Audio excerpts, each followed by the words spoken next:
यशोमती मैया के नंद लाला।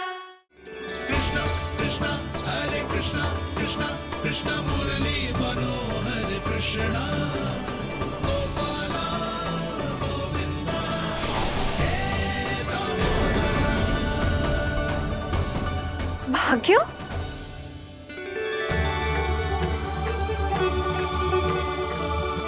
कान्हा, एक तो चोरी की और ऊपर से मूर्ख बना के भाग को। ये ठीक ना है, मुझे यशोदा जीजी को बताना ही होगा, और वो भी इसके घर पहुंचने से पहले।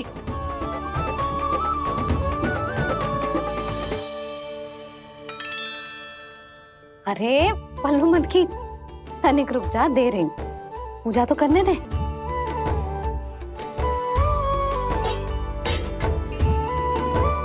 ले, अब जितना मन करे उतना प्रसाद खा।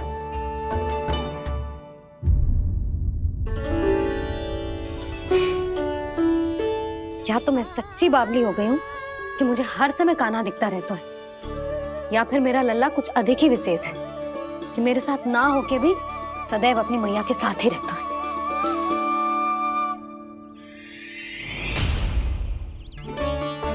आज तो कैसे प्राण बचे, नारायण ही जानते हैं।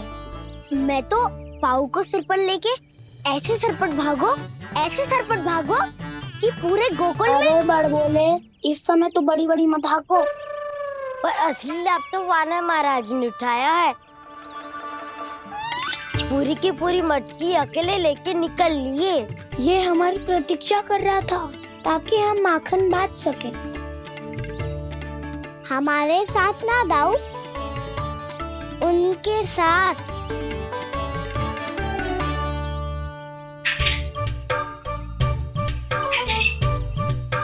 मैं समझ गो कान्हा, एक ना सभी जानवरों की भूख मिट जाए, इसलिए गया था तू सावित्री मौसी के यहाँ माखन चुराने। इससे पहले कि वो हमारे यहाँ पहुँच जाए, हमें घर पहुँचना होगा दाऊ, चाहे कछु हो जाए, पर देरी ना होनी चाहिए। इससे पहले कि बहुत समय बीत जाए, हमें ये समझना होगा कि लोभ आदमी की बुद्धि को भ्रष्ट कर दे, तो हमारे सोचने समझने की क्षमता को नष्ट कर दे। तो बहुत समय पहले की बात, एक साधु था, वो सुनसान घने जंगल में रहकर साधना करता था। ब्रह्म ज्ञान को प्राप्त करने ही वाला था कि अचानक से एक दिन उसे एक सुनहरी बिल्ली दिखाई थी। उसने उसे देखो तो सोचो कि ये तो बहुत सुंदर है, इसे तो मेरे पास रहना चाहिए, और उसने उस बिल्ली को अपने पास रख लिया। फिर उसने सोचो कि इसे तो दूध की आवश्यकता होगी और उसके लिए गाय की, तो उसने एक गाय भी रख ली। अब गाय को चारे की आवश्यकता होगी और चारे के लिए भूमि की। नारायण की कृपा से भूमि का प्रबंध भी हो गयो। अब भूमि को जोतनो है, चारा उगानो है, चारा काटनो है, और उसे गाय को खिलानो है। गाय को खिला के उसे दूध निकालनो है, और दूध निकाल के बिल्ली को पिलानो है। कार्य बढ़ गो। अब उसे लगो कि सहायता के लिए 2 जोड़ी हाथ और होने चाहिए, तो उसने विवाह भी कर लियो। कुछ समय बीतो और संतान हो गई, और उसे एक बड़े घर की आवश्यकता अनुभव हुई। इसी प्रकार धीरे धीरे लोभ ने उसे अपनी छाया में ले लिया, और वो नारायण की साधना कर ब्रह्म ज्ञान को पाने के अपने परम लक्ष्य को भूल गो। फिर अनेक वर्ष बीतने के पश्चात उसकी अपने गुरु से भेंट हुई। पहले तो उन्होंने उसे पहचाना नहीं, और पहचानो तो उनने कही कि एक बार, बस एक बार अपने कर्तव्य से भटका था तू, और देख कैसे देखते ही देखते लोभ के जंजाल में गहरे ही गहरे धंसता चला गया। सोचो, कहीं उस व्यापारी को धन के लोभ में अपना वचन देकर आप सब भी जे ही भूल तो ना करने जा रहे। परिवार, घर द्वार, भोजन, सुख शांति, जीने के लिए आवश्यक जिस सब कुछ तो है आपके पास। इसीलिए मुझे चिंता हो रही कि जिस प्रकार उस साधु ने ब्रह्म ज्ञान प्राप्ति का अवसर गवा दिया था, आप सब भी इस लोभ में आकर अपना सुख चैन ना गवा दो।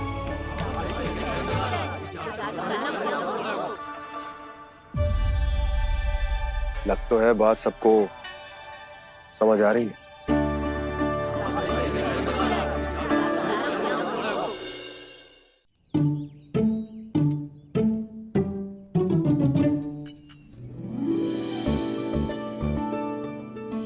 भाभी आसानी से ना मिलने देंगी कान्हा से, पर उसे देखे बिना रहा भी तो ना जा रहे हो मुझसे। कहाँ है वो? मुझ पे बहुत क्रोध है उन्हें। इतनी शीघ्र शांत ना होगा, उन्हें मनाना तो पड़ेगा ताकि मैं नंद भवन में फिर से बिना किसी रोक टोक के आ जा सकूं। पर क्या बोलूं, कैसे मनाऊं उन्हें?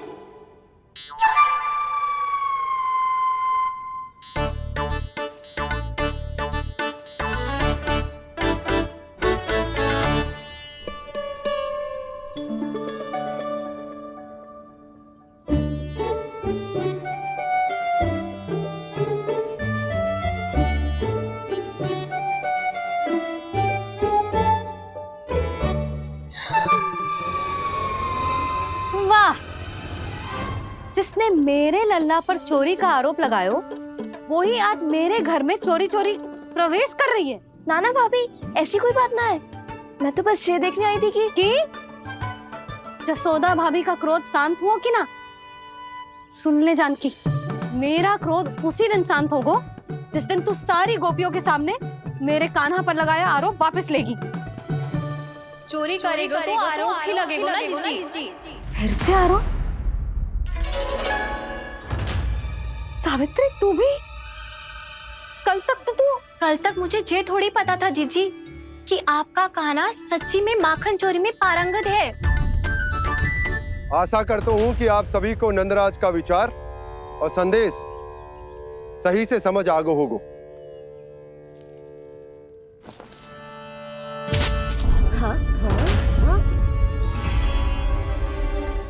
सिक्कों की खनक बता रही है कि पोटली कितनी भारी है। एक ही दिन में कितनी धन पा गई जे। हमें भी इससे अधिक धन अर्जित करना होगा, तभी तो हम अपने उज्जवल का भविष्य उज्जवल कर पाएंगे। पहली बार कछु बुद्धि की बात की है तूने। नंदराज, हमारे मन में आपका बहुत सम्मान है, पर हम जो करना चाह रहे हैं वो लोभ ना है, वो तो विकास है। हाँ नंदराज, हम अपना और अपने संतानों का भला बुरा सोचे बिना कब तक अपना जीवन इस प्रकार जीते रहेंगे? फिर पिछले 4 वर्षों से हमने आपको कर भी तो ना दियो है। मुझे तो लगता है कि नंदराज की बातों पर शांति से सोच विचार के बाद ही कुछ निर्णय लेना चाहिए। ऐसा मौका बार बार ना तो। नहीं, हमें सोच विचार कर निर्णय लेना है सबने।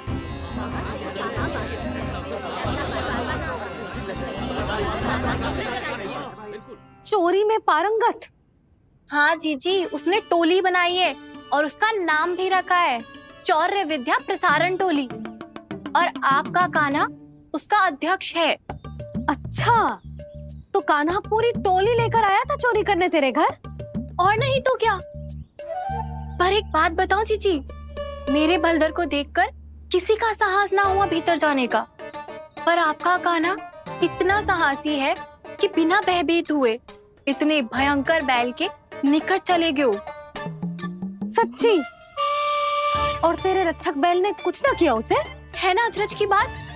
क्रोध के स्थान पर वो तो उसके सामने ऐसे झुको जैसे कि प्रणाम कर रहा है। और जीजी, आपका कान्हा साहसी ही ना, बहुत चतुर भी है। मैंने मटकियां बहुत ऊपर लटकाई थी, पर बताओ कि बिना चौकी के मटकी को नीचे उतारने का उपाय किसने ढूंढा? किसने? आपके चतुर कान्हा ने। उसने अपने सखाओं को पर्वत बनायो और एक पक्के सेनापति की तरह बिना भयभीत हुए उनके ऊपर चढ़ गयो और मटकियां उतारने लगो। और एक ही ना, तीनों की तीनों मटकियां उतार ली। तीनों? हाँ जीजी, और वो इतना दयालु है कि पहले एक मटकी का माखन सब में बांट दियो और फिर बची हुई 2 मटकियों में से एक मटकी अपने सखाओं को दे दी और फिर दूसरी मटकी एक भूखे वानर को दे दी। और फिर जब मैं उसके सामने जाके प्रश्न करने लगी तो उसने मुझे अपने तर्कों के जाल में उलझाया और बड़ी आसानी से सिद्ध कर दिया कि वो तो परोपकार कर रहा था। मैं तो देखती ही रह गई और शब्द तो ऐसे झड़ते हैं मुंह से जैसे कि फूल। रुक जा सावित्री, पहले तू ये निर्णय ले ले कि तू मेरे लल्ला का गुणगान करने आई है कि उसकी निंदा करने। निंदा करने ही आई हूँ जीजी। जानकी सत्य कह रही थी, आपका कान्हा माखन चोर ही है और बलराम के साथ भागा था। बलराम क्यों? वो तो साक्षात गरुड़ देव की पीठ पे बैठ के उड़ के आयो है, तभी तो तुझसे बहुत पहले आके यहाँ बैठ गओ ना। आ देख ले, आ जा। देखो कैसे बैठ के सब पहरा दे रहे हैं कि कोई पंछी अनाज ना चुगले, और तुम दोनों व्यर्थ में इन सब पर दोष लगा रही हो। कान्हा के निकट जाने का प्रयास भी मत ही करना। पहले मेरे लल्ला पर आरोप लगाती हो, फिर उससे मिलना भी चाहती हो।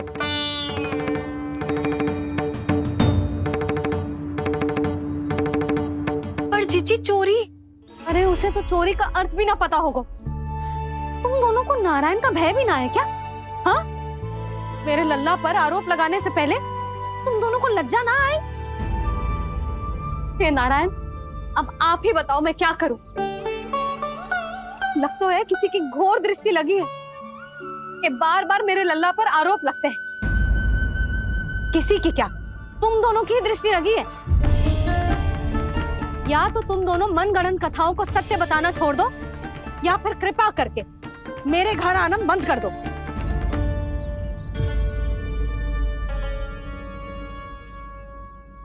अब दोनों मुंह क्या ताक रही हो? हाँ, जाओ यहां से। और तुम दोनों नंद जी की सभा में क्यों ना गई? हाँ?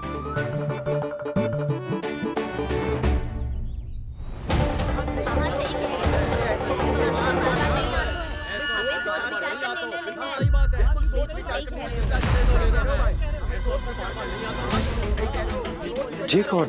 पहले तो कभी ना देखो इसे।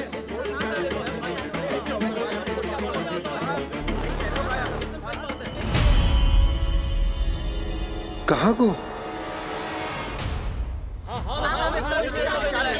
बस करो।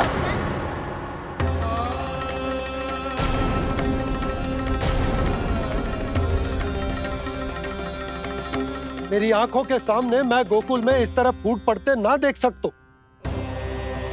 राजा हूं मैं, परंतु आज तक मैंने कोई भी निर्णय आप सब पर ना थोपो और ना ही आज थोपूंगा। मुझे पता है आप सबके पास कल सूर्यास्त तक को समय, इसीलिए मेरी विनती है कि आप घर जाकर रात्रि को इस बात पर पुनः विचार अवश्य कीजिएगा।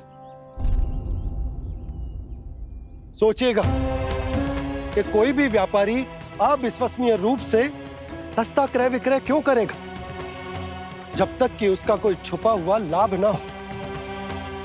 हमें सोचना होगा कि कहीं हम उसके बिछाए जाल में फंस तो ना रहे।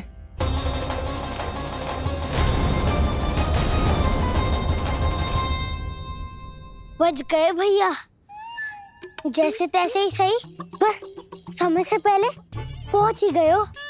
सावित्री मौसी कनेक सी बात को इतना बड़ा चढ़ा के बोल रही थी जितना उज्जवल भी ना बोलतो।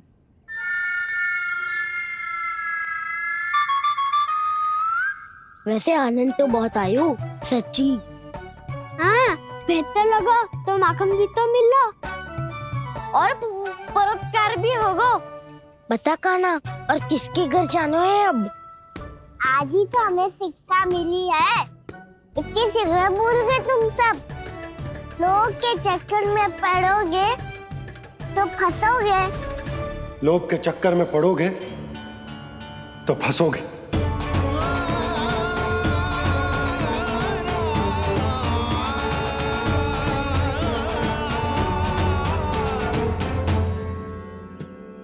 चोर, चोर कह रही है मेरे निर्दोष से बालक को। अब तो इन दोनों ने अति ही कर दी है।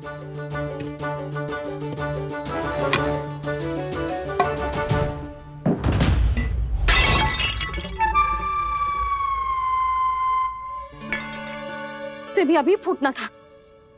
वैसे ही मैं इतनी चिंतित हूँ। कैसे समझाऊं इन गांव वालों को?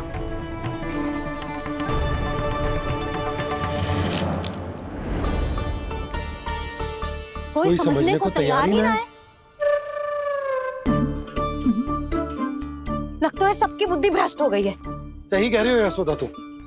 मुझे तो लगता है कि सोचना समझना ही छोड़ दिया सबने। अनेकों तर्क देके समझा दियो, सिद्ध कर दियो, पर इनकी मोटी बुद्धि में कछु आता ही ना है। यशोदा तुम तो तर्क की कह रही हो, मैंने तो उदाहरण देकर समझाने को प्रयास किया, पर अपनी बुद्धि के आगे कछु ना समझ में आ रहा इन गांव वालों को। क्या सारे के सारे गांव वाले मेरे लल्ला पर आरोप लगा रहे हैं? जी क्या कह रही हो तुम?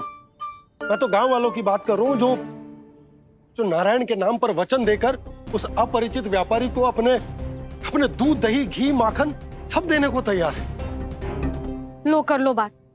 मैं गोपियों की बात कर रही हूँ जो लल्ला पर माखन चोरी का आरोप लगा रही हूँ। और आज तो सावित्री ने भी लल्ला को माखन चोर कह के पुकारो है।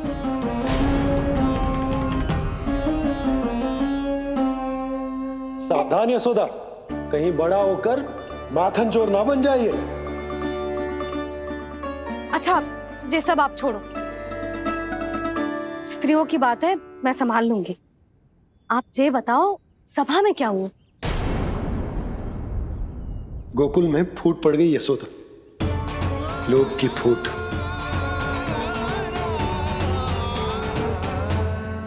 अरे रुको रुको रुको, व्यापारी जी रुकिए रुकिए। नंदराज ने प्रयास तो बहुत किया था व्यापारी जी, पर कुछ व्यक्तियों को छोड़ करके किसी के कान पे जूं तक नहीं रेंगी। इसका अर्थ फूट पड़ चुकी है लोभ की वजह से। बहुत ही शुभ समाचार लाए हो गुप्तचर। अब शीघ्र ही दिखेगा लोभ का चमत्कार।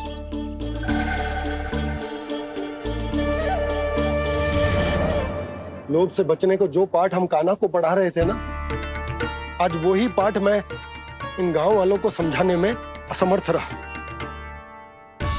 आप चिंता मत करो जी, धीरे धीरे सब ठीक हो जाएगा। तब तक बहुत देर हो जाएगी यशोदा। ये गोकुलवासी मेरे अपने, उन्हें अपनी आंखों के सामने मैं भूल करते ना देख सकता। वो सुलक्षणा, वो उस व्यापारी के प्रभाव में आ गया, और शंकरी मौसी और सुमति भी सुलक्षणा के मार्ग पर ही चल रही। कान खोल के सुन ले बहू, आज से घर में दूध पीनो बंद, दही खानो बंद, और माखन तो बिल्कुल न खानो। पर मैया, पर किंतु परंतु कुछ ना सुननो मुझे। सुलक्षणा की जैसे धनवान बननो है कि ना?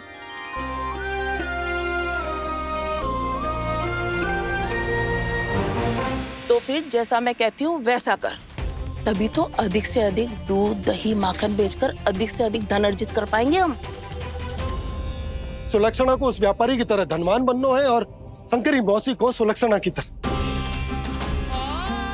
ऐसे तो पूरा गांव ही लोभ में पड़कर कल उस व्यापारी के पास पहुंच जाएगा। अब तो फिर स्त्रियों को मुझे अपने ढंग से समझाना पड़ेगा। अब गोकुल वासियों को चाहे कोई भी कितना भी समझा ले, बुझा ले, ज्ञान बांटे, उन्हें केवल एक ही भाषा समझ में आएगी, लोभ की भाषा। लगता है आपके पास बहुत उत्तम योजना है व्यापारी जी। सब झटक लूंगा।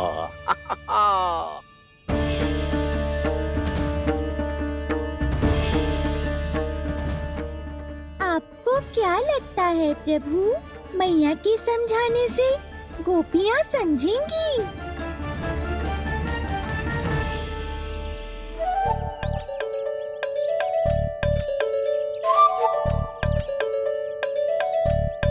कान्हा, और कितनी प्रतीक्षा करवाएगो? अब बता भी दे, माखन चुराने किसके घर जाना है? इतना आसान ना समय लगतो है, सोच विचार करना पड़तो है। पर ये निर्णय किया कैसे जाए पता है मुझे। लगता है ये निर्णय करना पड़ेगा कि बचना कैसे।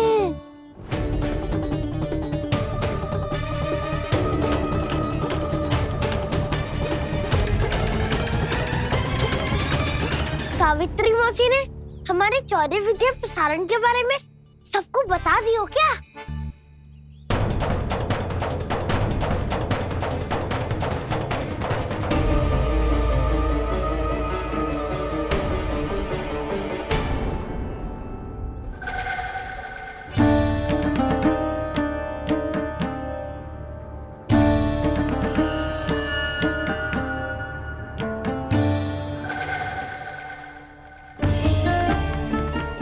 शीघ्र आओ, छोटी माँ बुला रही है।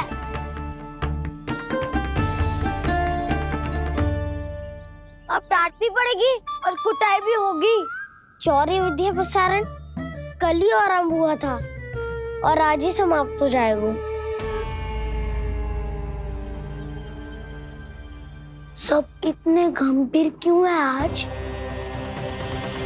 गंभीर तो होंगे ही ना दाऊ, क्योंकि मैया आज अच्छा वाला पाठ पढ़ाने वाली है।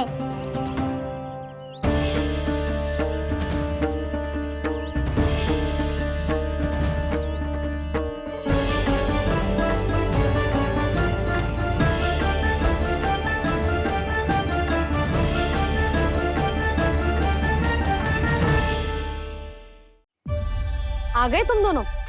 चलो आओ बैठ जाओ। जशोदा जी बता तो दो, सवेरे सवेरे क्यों बुलाया हम सबको? रुको, इतनी शीघ्रता क्या है? पहले इन बालकों को कुछ खिलाने तो दो। अभी खेलने निकलेंगे ना, पूरी दोपहरी दिखाई ना देंगे।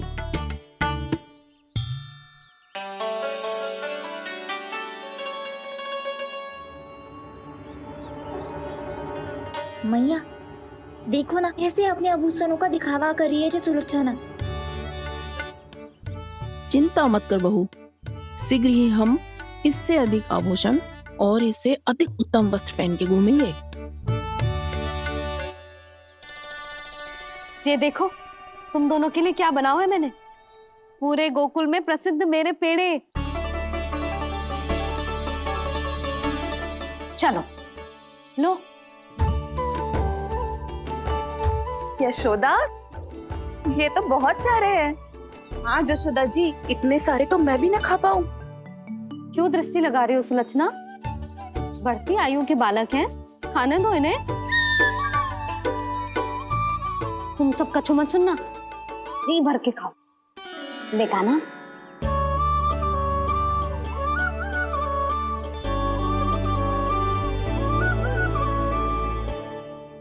हे नारायण, मैंने अपने कान्हा को जो सिखाओ है, बस वे उसे स्मरण रखें और उसका पालन करें। ले और ले ले ले।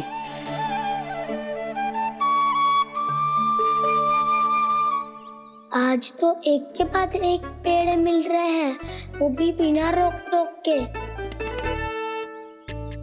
मैया 2 के बाद तीसरी मिठाई बड़ी कठिनाई से खाने देती है, पर आज सादा लाड पेड़ों के माध्यम से जिता रही है।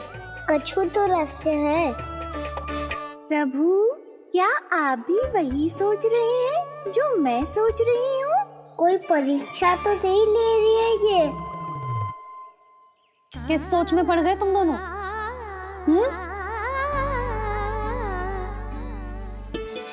खाओ ना। जब तक पेट और मन दोनों ना भर जाए तब तक खाओ। बस यशोदा, इतना पर्याप्त है। अरे ना जिज्जी, घर के शुद्ध मावा और गुड़ के बने, कितना भी खा ले कोई हानि ना होगी। लो और लो।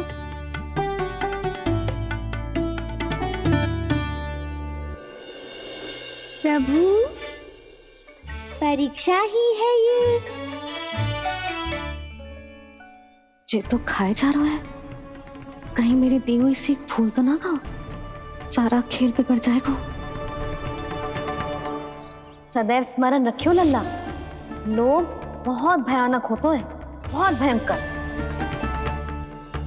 जे एक बार हमारे मन में प्रवेश करके हमें भीतर से ही जकड़ लेते है, इसके कारण हम अधिक से अधिक पाने की इच्छा करने लगते हैं। क्या हुआ कान्हा, रुक क्यों गो?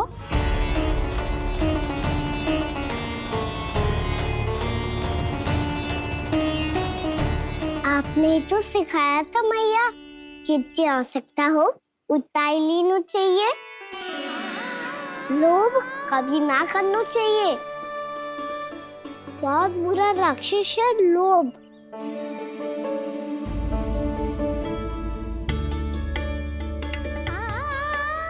थोड़ा और खाने में कोई बुराई ना है कान्हा, ले ले। ना मैया, लो मैं अधिक खाऊंगा तो फिर पेट पकड़ के बैठना पड़ेगा।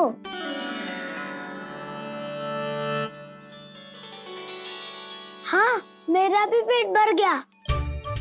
कान्हा सही कह रहा है छोटी माँ, लोग बहुत भयानक राक्षस है। जो भी लोग के चक्कर में पड़ेगो वो बहुत बुरा फंसेगो। अच्छा जाओ, जाके खेलो तुम दोनों। मैया, ये पेड़ अपने सखाओं के लिए भी ले जाऊं मैं? हाँ लल्ला, ले जाओ अवश्य।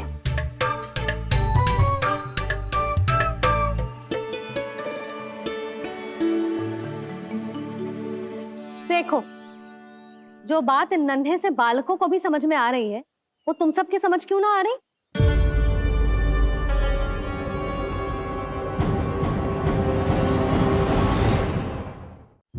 क्या समझाना चाहती हो जशोदा जी, तनिक खुल के बोलो।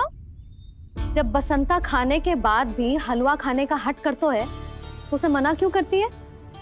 इसीलिए ना, ताकि स्वाद के लोभ में उसका स्वास्थ्य ना बिगड़ जाए।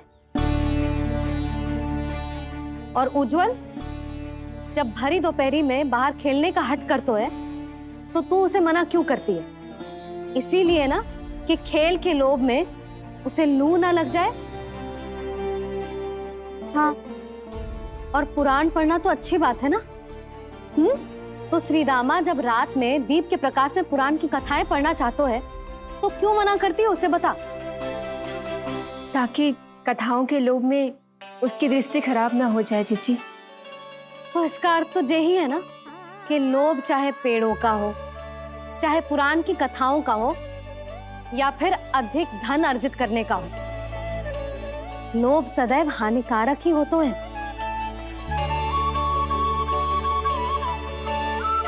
जे बात तुम ही सब ना समझोगी, तो अपने बालकों को कैसे समझाओगी? बोलो। हम सबकी मैया यहाँ क्यों आई है? जिसे डांट पड़ी क्या? चौरी विद्या प्रसारण टोली के बारे में सबको पता चल गो क्या? चिंता के चने चबाना छोड़ो और ये पेड़े खाओ। भीतर और भी गंभीर समस्या पे चर्चा चल रही है। कैसी समस्या? लोग की भयानक राक्षस की समस्या। व्यापारी जी, नंद जी ने कल सभा बुलाई थी और आज रानी यशोदा जी ने सारी स्त्रियों को अपने घर पे बुलाया है। तो आपको नहीं लगता कि हमें कुछ करना चाहिए? करना तो चाहिए गुप्तचर।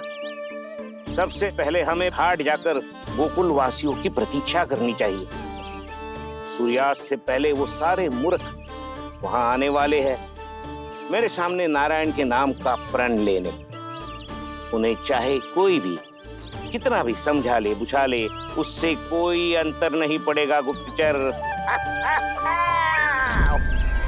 हमारा वास्तविक धन क्या है? दूध, घी, दही, माखन, यही ना? हाँ, तो श्री नारायण की कृपा से तो हमारे पास इसकी कोई कमी ही ना है। तो हम सब तो पहले से ही धनवान हुए ना। तो फिर जे गोधन अपने परिवार और संतान में बांटने के बाद जो भी बचतो है, वो तो हाट पे बिखी जातो है ना। तो फिर मथुरा के किसी अपरिचित व्यापारी के साथ माथा फोड़ने की क्या आवश्यकता है? जशोदा जी, हम आपकी और नंदराज की चिंता समझते, पर इसकी कोई आवश्यकता ना है।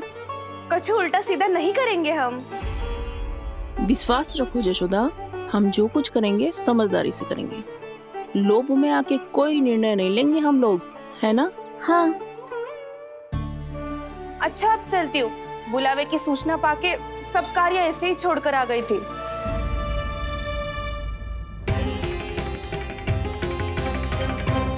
अब किसको घेर लियो? लोभ के भयानक राक्षस ने। ये तो तभी पता चलेगा जब वो सब बाहर आएंगी। तब तो सबको बहुत ध्यान से देखना पड़ेगा।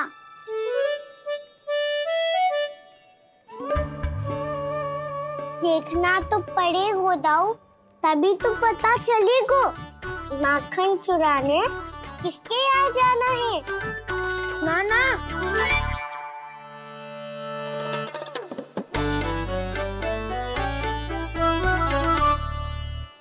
लोग का राक्षस तो उनके पास दिख ना रही हुआ है।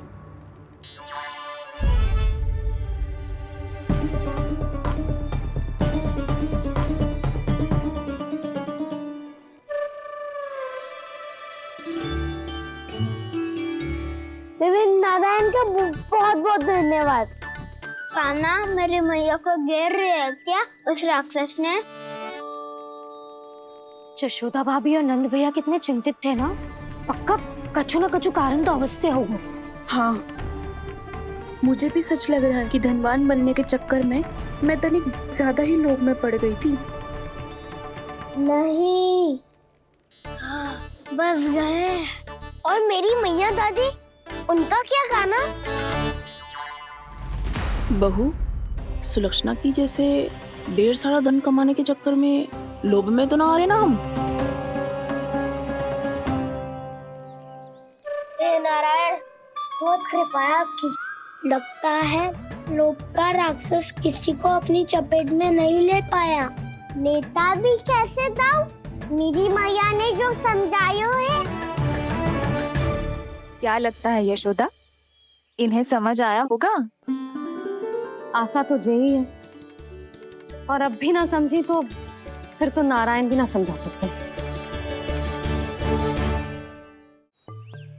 सुनो, दोपहरी में हम सब मिलेंगे। दोपहरी में? तो क्या तू तब निश्चित करेगो कि आज किसके यहाँ जाना है माखन? आज कोई माखन चोरी नहीं होगी। क्षमा करना राव, भैया के का समझाने के बाद भी जिसके समझ में कछु ना आई हुई थी उसके घर चोरी तो करनी पड़ेगी आज।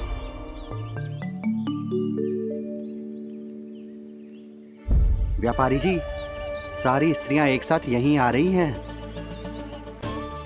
मेरे चक्रव्यूह में फंसने की इतनी शीघ्रता कि संध्या तक भी नहीं रुक पाई।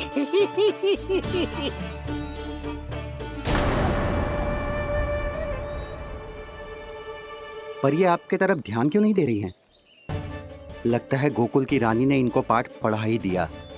अब आपको ही कुछ करना होगा व्यापारी जी। करूंगा, अपनी चाल सबसे अंत में चलूंगा, किंतु अभी उनके लिए एक घोषणा ही पर्याप्त होगी। तुमने सबको सूचित तो कर दिया है ना कि सबको अग्रिम धनराशि मिलेगी, वो भी दूध, दही, माखन, घी बेचने के बाद नहीं, वो पहले ही मिला करेगी। वो भी केवल एक दिन की नहीं, पूरे सप्ताह की। मैं बिल्कुल सही कह रही थी। यशोदा जी और नंदराज व्यर्थ ही चिंता कर रहे थे। यदि व्यापारी जी के मन में कोई मैल होता तो जी अग्रिम धनराशि थोड़ी ना देते। बात तो तुम सही कह रही हो सुलक्षणा।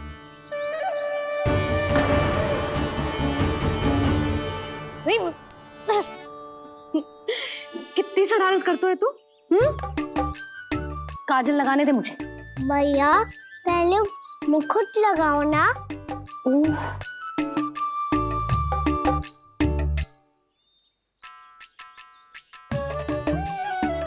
और मेरी मुन्नी? हाँ हाँ, रुक जा। ले, बस होगा प्रसन्न। भैया, मैं ना चाहता मैं इसे फिर से भूल जाऊं, नहीं तो कड़ी धूप में इसे लेने वापस लौटना पड़ता है। चल अब बैठ जा। अब मुझे काजल लगाने दे लल्ला। भैया इतना सारा काजल मत लगाओ, छोटा सा बालक लगता हूँ मैं। आहा, नखरे तो देखो, इतना सज धज के तो तेरे बाबा भी ना जाते बाहर, दृष्टि लग जाएगी लल्ला।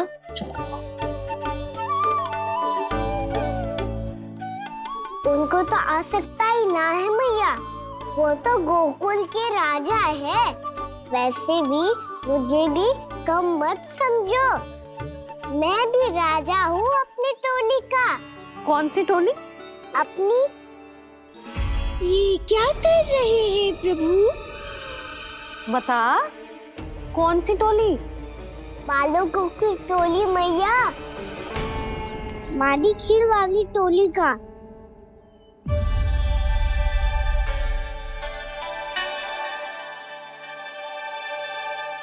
क्या हुआ जी? देखो जी, आप इतनी चिंता मत ही करो। आप गोकुल के राजा हो और जे बालकों की टोली का राजा है, तो मैं भी जसोदा हूँ, मैं कोई कम थोड़े ना हूँ। मैं भी गोकुल की स्त्रियों की रानी हूँ। मैंने सबको समझाओ है, सब समझ गई हैं। उपनंद भैया से बात करके आ रहा हूँ अभी। पता चलो है कि उस व्यापारी ने अग्रिम राशि का लोभ दिया है सबको। मुझे ना लगता तुम्हारे समझाने का कोई लाभ हो। अभी तो ये सब समझ के गई, बोल के भी गई कि अब उस व्यापारी के फेर में ना फंसेंगी। इतनी शीघ्र पलट गई।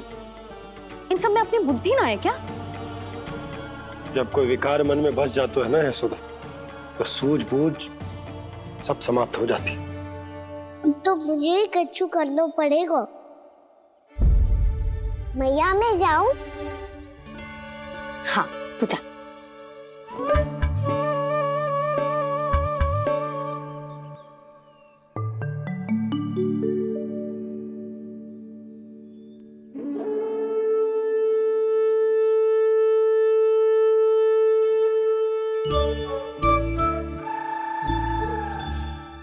बहुत बड़ी समस्या हो गई है सखाओ। कैसी समस्या? लोभ का भयानक राक्षस कहीं ना गयो, वो अभी भी यही है। मुझे पता था, और इसका सबसे अधिक प्रभाव तो मेरी मैया और दादी पर ही हुआ है। तुम सच कह रहे हो उज्जवल? हाँ। अरे कछु ना बलदाऊ, जे बड़ बोला तो ऐसे ही बात करते रहेगा बड़ा चढ़ा के। बड़ा चढ़ा के नहीं बोल रहा हूँ मैं। आज से घर पे दूध दही माखन घी सिर्फ एक बार ही मिलेगा। पर क्यों? ताकि अधिक से अधिक दूध दही माखन घी बचाकर उस व्यापारी को 2 गुना मूल्य पे बेचा जाए। इतने से तो काम ना चलेगा। उस सुलक्षणा से, और मैं तो कहूँ सुलक्षणा से ही क्यों, पूरे गोकुल में सबसे अधिक धनवान बनना है तो और माखन जमा करना पड़ेगा। हाँ हाँ मैया, लाओ मैं इसे ऊपर रख देती हूँ। चोरी चुपके से खा तो ना जाएगी ना? तेरी घबराहट बता रही है कि घर से निकलने से पहले तूने थोड़ो माखन तो खायो है। सच्ची बोल। ना ना मैया, मैं क्यों माखन खाऊंगी? मैं भी तेरी मैया हूँ लाली, माप के रखो तो मैंने।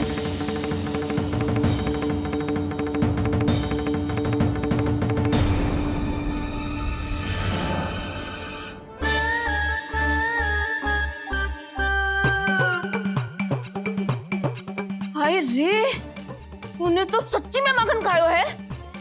तनिक भी लज्जा ना आई तुझे? असत्य बोलने से पाप लगता है मैया, और जितनी बार आप माखन नाप रही है उतनी बार डंडी पे लगा माखन आप स्वयं चाट रही है, और दोष मुझ पे दे रही है। वो तो बस मैं इसलिए चाट रही थी कहीं व्यर्थ ना जाए। और तेरी जीभ है कि तीखी मिर्ची। एक तो मैया से बहस करती है और चोरी चुपके स्वयं खा के मैया पे दोष भी धरती है। हे नारायण, कैसी बहू दी है मुझे। जा दूर हो जा मेरे कक्ष से, और माखन के तो आसपास भी दिखने की आवश्यकता ना है। इस चटोरी को तो कोई भरोसा ना है। माखन को तो सुरक्षित स्थान पर रखना पड़ेगा।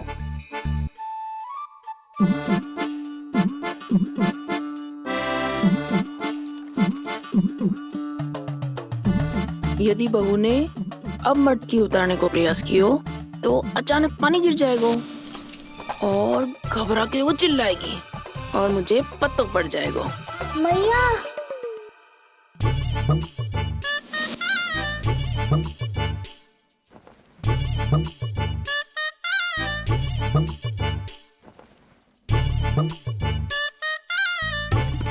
ये माखन तो मैं किसी को छूने भी ना दूंगी, तभी तो बनूंगी धनवान, बहुत धनवान। मैया माखन बेचने कहीं अकेली ना निकल जाए। जे तो पता भी ना चलने देगी कि कितना धन मिलो है। इन्हें अकेली धनवान ना बनने दूंगी मैं भी बनूंगी धनवान, बहुत धनवान। पहले तो जब चाहे तब भरपूर माखन खा सकता था, पर अब दोनों तो ऐसे संभाल के रखती हैं कि जैसे माखन की मटकी ना स्वप्न का कलश हो। मेरे यहाँ भी ऐसा ही हो रहा है। नारायण का बहुत बहुत धन्यवाद। नंद जी और जशोदा जी की बातों में आने से पहले ही सत्य का पता चल गया।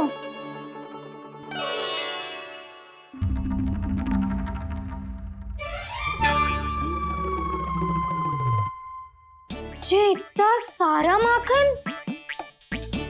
दृष्टि मत लगा, पेट पे पट्टी बांध के रात रात भर भूखा रह के बड़ी कठिनाई से माखन इकट्ठा किया है जे।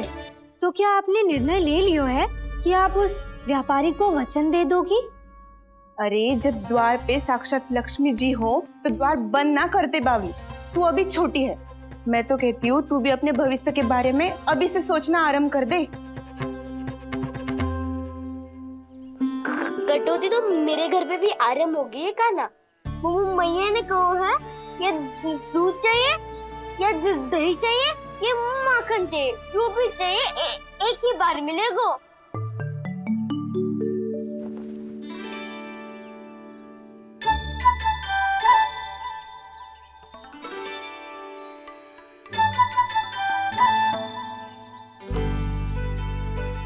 तब हमारी टोली को ही कुछ करना पड़ेगा। तुम सबको तुम्हारा अधिकार मिले, ये हमारा कर्तव्य है।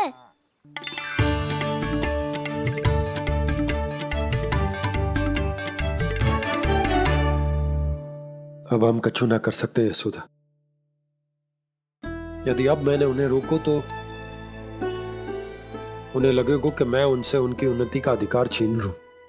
दूध दही माखन पे सबसे पहला अधिकार बच्चों का होता है, फिर घर के बालकों का, और ये अधिकार हमें दिलाना चाहिए, है ना दाऊ?